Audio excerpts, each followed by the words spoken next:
Hello, I'm Jim Riley. Welcome to All the Right Connections. And with me today are James Reynolds, President of Mid-Hudson Cablevision. Jim. Chief Engineer Dave Finger. Jim. Dave, how are you? Good. Before we go on the air, Dave always makes sure I'm behaving properly and doing the right things. Thanks for that help, Dave. I appreciate it. James, what are we going to talk about today? What are we going to do? Well, I think that there's a number of initiatives. Just because it's the middle of the winter doesn't mean we're busy working on the system and working on new initiatives. But we did talk last time about the new service we call Smart Home. And really that's a monitoring service where we can deploy cameras. Individuals can deploy cameras to monitor their home, their business, their pets. If they're taking care of somebody, they can make sure that everything's all right.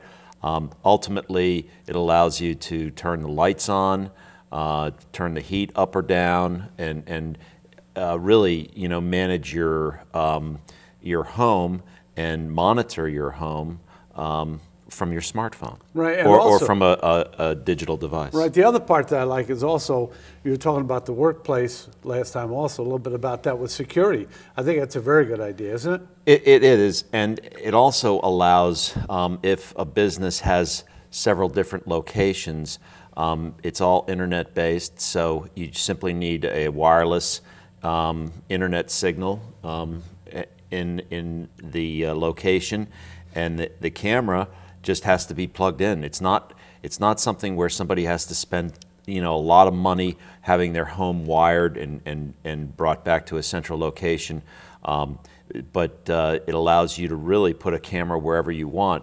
For example, one of the commercials they do is folks that have children that get home from school before the parents do. Right.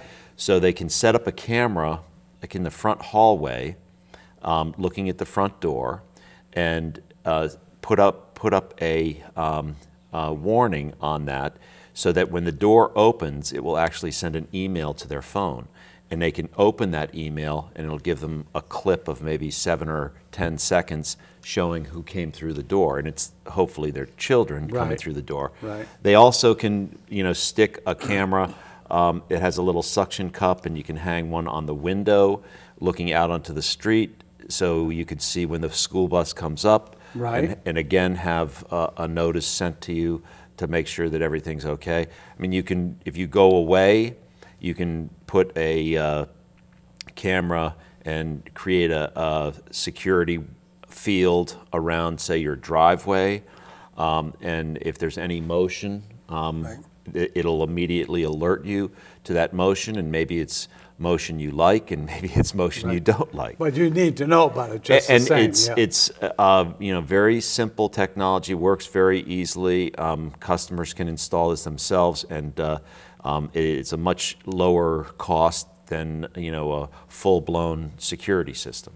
Dave, one of the things I like about what James described is how easy it is for the customer, because I'm a non-technical person, so I like to know that, one, I'm not going to have to spend a fortune on electronic infrastructure. Second, it'll work. You could do this, Jim. That's a good thing. But on your side, that creates extra responsibilities for you. Tell us about your side of that, Dave. Well, it does work through the internet. You take the device home, the camera and the router, simply plug it in the wall, set Right. the camera on the table where you want it. That's all you have to do. And then it gets routed through the internet, and of course we have to maintain the fiber optic cables and Right. and all the equipment associated with that. Right. Now, have you had to upgrade your side of that operation? How does that work for you? Well, that's an ongoing situation, Right, but yes, yeah. it's devices like these cameras and more use of the internet that drives that upgrade that we face all the time. Yeah, because James, without that, if it's not going to be simple, people are not going to want to use that. So on that infrastructure side, you have to be solid on your side. Well, the advance of technology into society, into people's lives, is really facilitating all of this, because most people know about applications, and they know on their smartphone that they can download a certain application to tell what the weather is. Right. You can download an application to turn your phone into a flashlight. In our case, we developed an app called Smart Home. And what you do is you tap on this application.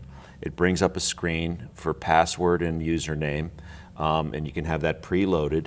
And you just push, start, and it brings up all the different devices that you have. If you have 2, 3, 4 cameras, right, up to 6, and you just tap on the one you want, and it shows you what the camera's looking at. Right. It's very simple and straightforward. And as I said, people are so used to having multiple applications on their phone that this just blends right in. Yeah, they're going to want more, not less. And again, from your perspective, Dave, that does mean that you have to make sure that you've got the space, so that things can run properly. It has to work. It has to work, Jim. Yeah, we're going through a pretty good upgrade right now, and this is one of the driving factors. Now, you have to upgrade quite often to keep up with the speed that you need to run these, right? I would probably best call it constantly. Constantly, It's just, it never ends. Yeah, like it's not like once a year, but it's a constant need to improve. We monitor bandwidth, we monitor usage, not what you see, but how much. Right. Just how many megabits are people using. And if we have a node that can handle 300 megabits and our ceiling is at 350, we know that we need to upgrade that before it hits 350. We need to keep moving ahead of the pack. Right. And as you look at that, James, let's look at another item we had on our list. We have a little list here that we work with. The whole notion of internet speed and how that has to be improved constantly. Well, getting back to the whole architecture and monitoring of our broadband network, we've got more than 1,000 miles of cable and fiber running throughout Columbia, Greene, and southern Albany County. And when Dave mentions a node, if a node gets too congested, then the speed experience for everybody off of that node will go down. Right. We've broken our system into, I think, 170 nodes, some kind of different areas, and we have a computer-based system that allows us to see the utilization. And if you watched on, say, 5, 6 o'clock at night, you would watch our utilization just climb through the roof. As people get home, they get online, they start streaming content, and then around 11 or 12, something like that, it starts to fall off, but then it'll pick up at the beginning of the day. Right. And we monitor these trends. I heard recently that right before this big snowstorm that we had 2 or 3 weeks ago, that Friday night into Saturday, we burst through an all-time record of utilization. Oh, you bet. And we suspect that's because people were housebound and they were using the internet for a variety of purposes. Right. But as we see an area, a node, part of the system get aggregated, get congested, then we've got to go in and install new electronics to reduce that congestion. Right. And so as Dave says, it's really a constant process. And that's largely, I think, misunderstood, because a lot of people think, well, they see the utility poles and the lines on the poles and they say, well, that was put in a long time ago and it's just taking care of everything. Sitting there. That's all, yeah. But it's not the fiber optic cable. It's really the electronics on the end of it that function with it, that make everything work. Yeah. And so we have to be vigilant about that and keep at it. And I think that the use of the internet by the general public is just growing at by a leaps and bounds. very rapid pace, and I think it's going to continue to grow. So that's certainly true. It's a challenge. And for you, Dave, the one thing in the world, a person doesn't want to get on the internet, and it's slow. No, you don't. It's got to work. That's why you have to stay ahead of it and constantly work on increasing the speed. It is, Jim. We have to keep it going. Yeah, or they'll come looking for you. But another development, I mean, you start off with back around 2000 or maybe a little earlier with people being aware that if you had a dial-up connection, you could get connected to the internet and you could have a certain experience. And it was great at the time because you didn't know any better. Never had anything before. Then we moved to cable modems, and that allowed you to plug a computer into a cable modem, and all of a sudden you're much faster connection and able to do a lot more, manage a lot more content. Now, with all of the mobile devices, all of the tablets, the smartphones, and everything else, people want to be mobile. They don't want to sit in one room tied to with a wire to a box. They want to go over into that room, or they want to go upstairs. They want to stream content wherever they are.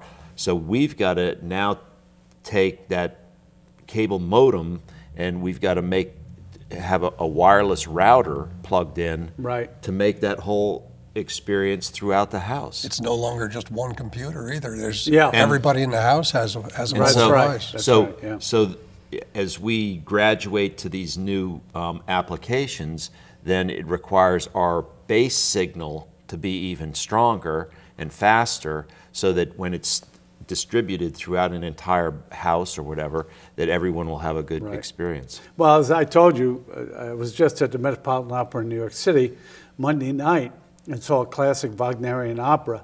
When I got back to the house on Tuesday, I so enjoyed the performance, I went to YouTube and was able to get a clip from that very opera and renew that experience.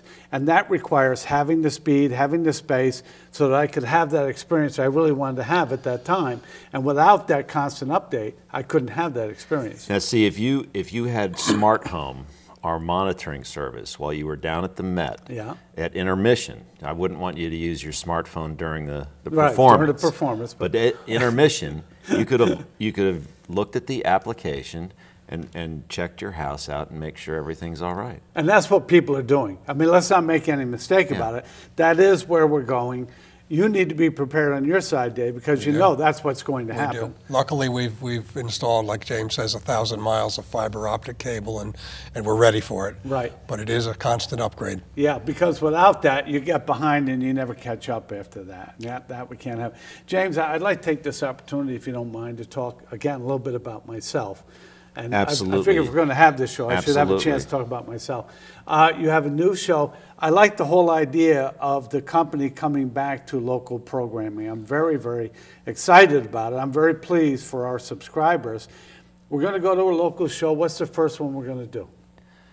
It's Meet the Chef. I'm not going to be the chef. I'm going to host the show. But you're interested in it because it involves food.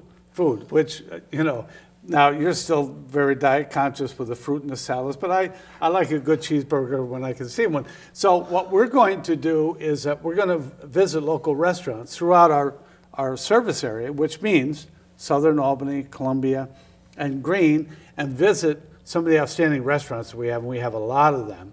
And we're going to meet them, introduce the public to this restaurant, and show them what a wonderful opportunity they have to go out and dine. And then we're going to get their featured dish, perhaps. And yes, I will get a chance to eat at the end of the evening, which is important for me. Do you need any help? Yeah, absolutely. We'll be looking for volunteers as we go along. But tasters. Tasters for sure. Good. But the nice thing is that this was an idea conceived by a committee that the company has to do these kinds of projects. And they went from the drawing board to this project in just about a month. And I think that's something that speaks really to the level of expertise you have on staff here. Well, I think you mentioned that we're going back to local programming. When we first started the business back in 1971, I remember, you know, the small black and white monitors, and we set up at the high school, and we would cover some meetings and things like that. And it was very difficult to pull the thing off. Technology's changed. The cameras and all of the equipment have improved dramatically.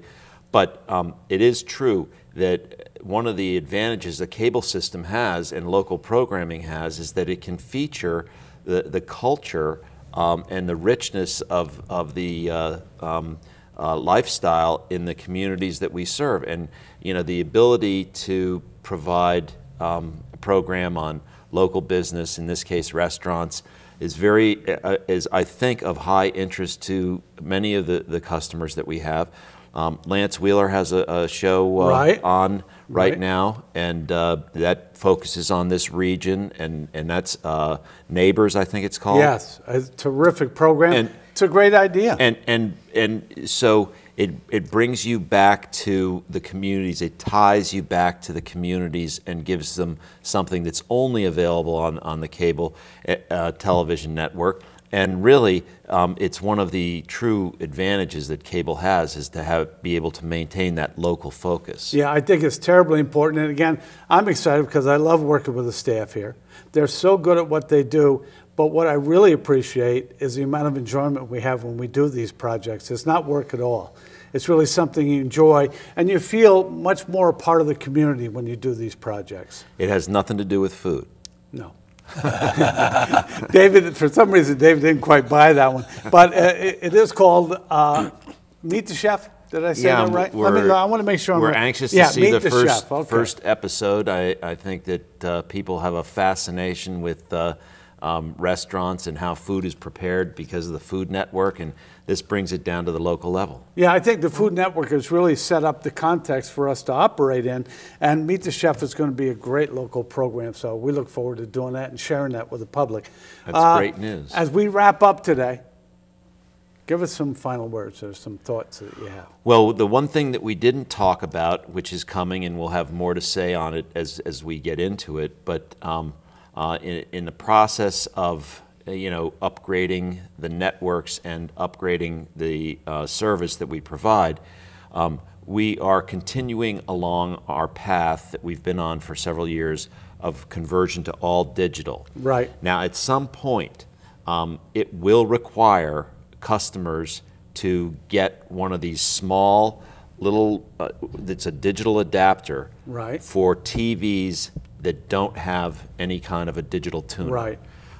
We're going to be talking about this a lot more.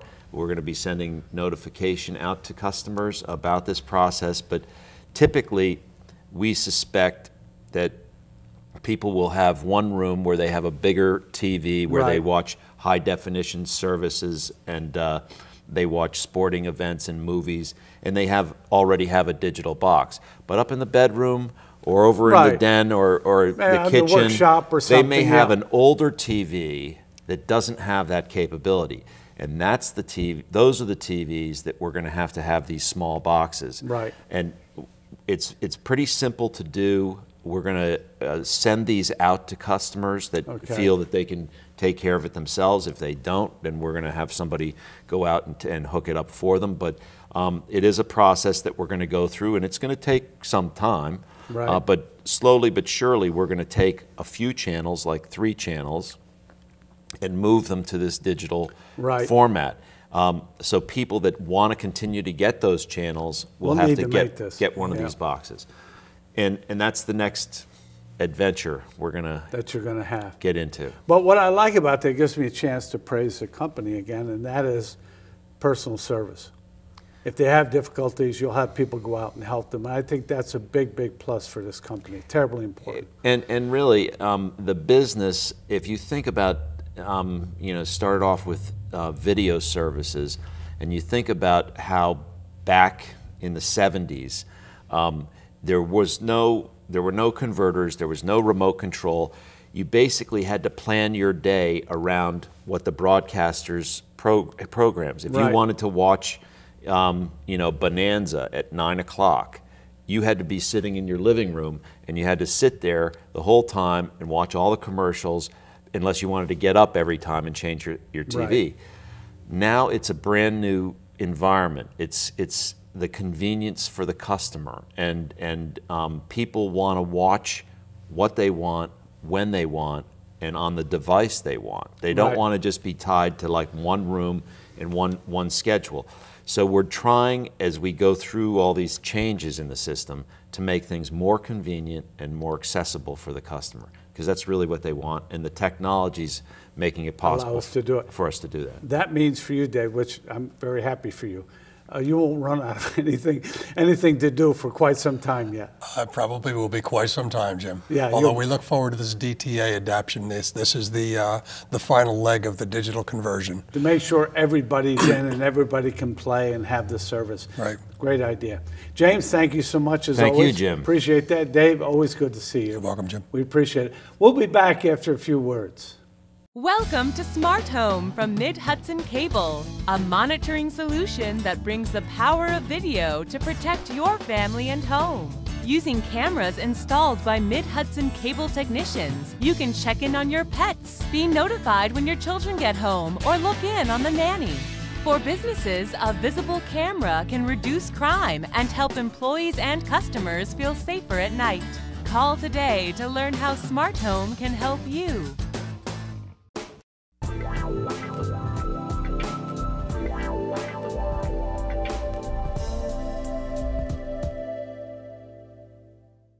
Welcome back. My guest for this segment of the program is Jeff Friedman, head of the Greene County Chamber of Commerce. Give me the correct title. Great Northern Catskills Chamber of Commerce. Great Northern Catskills Chamber of Commerce. So thrilled that you're here. I guess what people would want to know, first of all, what's your vision for the chamber? Well, I see a chamber that needs to be relevant, that needs to be vibrant, vital, and very active, part of the community, a leader in what's happening in terms of business and economy. I think that's really important right now, especially where Greene County is situated at the moment. And I think we compete a lot amongst ourselves, but most importantly, we have to remember as a community that we're competing against other counties, against other regions, against other states, and we have to be able to position ourselves to be competitive in that environment. I think it's terribly important. Just so that people know, you're local. Yes, I am. Tell us a little bit of background and how you've been here. Well, my family is from the mountaintop area of the county. I've been visiting my whole life and spending summers and winters, and I came to the county as a permanent resident in 1985, worked as a manager at Hunter Mountain for 21 years. My children were born and raised in the town of Hunter and went to Hunter-Tannersville and graduated from there. My wife works locally here for Columbia Memorial Hospital. So we are part of the community and have been for a very long time. And I myself have been a member of the county and known folks growing up for a very long time here. So I think that's something that our community feels very strongly about, that if you're going to lead the chamber, if you're going to really make a difference in the community, it's important to be part of the community. It's kind of nice you have that background. It certainly helps. It gives me a step up because I have a foot in the door. I know a lot of the people who are involved here in the business community, who are involved here politically. That helps a lot. I think, yeah, it's an important element. Now, what's the membership at present, and how do you see that working? In terms of the cost of memberships, for a small business, which has 3 employees or less, it's $150 a year. What it involves is in becoming a member. It's very simple. I'm reaching out to folks in the community right now, and I'm reaching out and visiting all the members and visiting prospective members and trying to make sure that I meet and greet everybody as much as I can, press the flesh, so to speak. Becoming a member, I think, is important. I think it's important for a lot of reasons. First being that it puts you in contact with the other business leaders of the community. So having that networking ability, that ability to meet, discuss, exchange ideas with other business owners and find ways that they can help each other to do better business, I think that's very important. Additionally, I think that the chamber can be a resource for businesses. And my goal is to make it that ongoing resource educationally. Being a resource to drive towards consumers, being a resource for helping them legislatively or politically, being a force in terms of being at the forefront of watching for trends in business and keeping them up to date, such as the upcoming healthcare law and how that's going to affect businesses. I think that's important that businesses know how that's going to affect them. Yeah, and the chamber can really help in that regard. Absolutely, and we're actually holding a seminar and roundtable on that next month, where we're going to get people together and bring in people from around the area who have expertise in the field who can talk to our business owners and let them know how they need to position themselves in response to that. So, I think that's very, very useful. Where's that going to be, Jeff? That site has yet to be determined. We're working on the site right now. It's going to be taking place at the end of March. I believe the date's March 28th. And right now we're lining up speakers for us and people who can come in and help us, both from a state level and local folks who can help us as well. I think that's a very good idea. Now, where's your office now so people can get a hold of you? Well, my office is right on Main Street in Catskill. We're right across the street from the courthouse. We share the same office with the Heart of Catskills Association, so if you know where that is or was, we're there. And we're very easy to reach. You can find us on the web, greatnortherncatskillschamber.com. Right. And from there, you can find all the information you'd like about us, so we're very easy to find. Right. As you look at your tenure now with the Chamber, what do you hope to accomplish short term? We'll look at short term and then long term maybe. Short term, I think the first thing I need to do is to reach out to the existing membership. The Chamber hasn't had a director for several months now, and I think that the Chamber has lost a little contact with the membership. So short term, I'm looking to get in touch with all of the members, meet them, find out what their ideas are. The Chamber is certainly a membership-driven organization, so I think it's my job to find out what they expect from us. Right. And for me to be able to relay to them what my vision is for them, or for the organization as it relates to them, more importantly. Right. So that's the short-term goal. Right. Get the Chamber, put together better initiatives, better programs, revitalize our events calendar, get people networking more often. That's the short-term goal. The long-term goal is to have a lot of resources, a lot of activities, revamp our website, make our website more consumer-friendly, more member-friendly, give it areas where the consumer can find our businesses, and also where businesses can find other businesses. I think that's important as well, and get a much more vital presence on social media. You know, Facebook, LinkedIn, Twitter, those are all very important today. Even such as we're working on creating a YouTube channel where we'll have videos regularly of our members and whatnot. I think that would be a very powerful resource. Yeah, so we're working on all of those things right now, and that's, you know, my thing is in the end, I want groups, I want people as businesses to be able to work together, network together, and realize that Greene County needs to market itself as a region.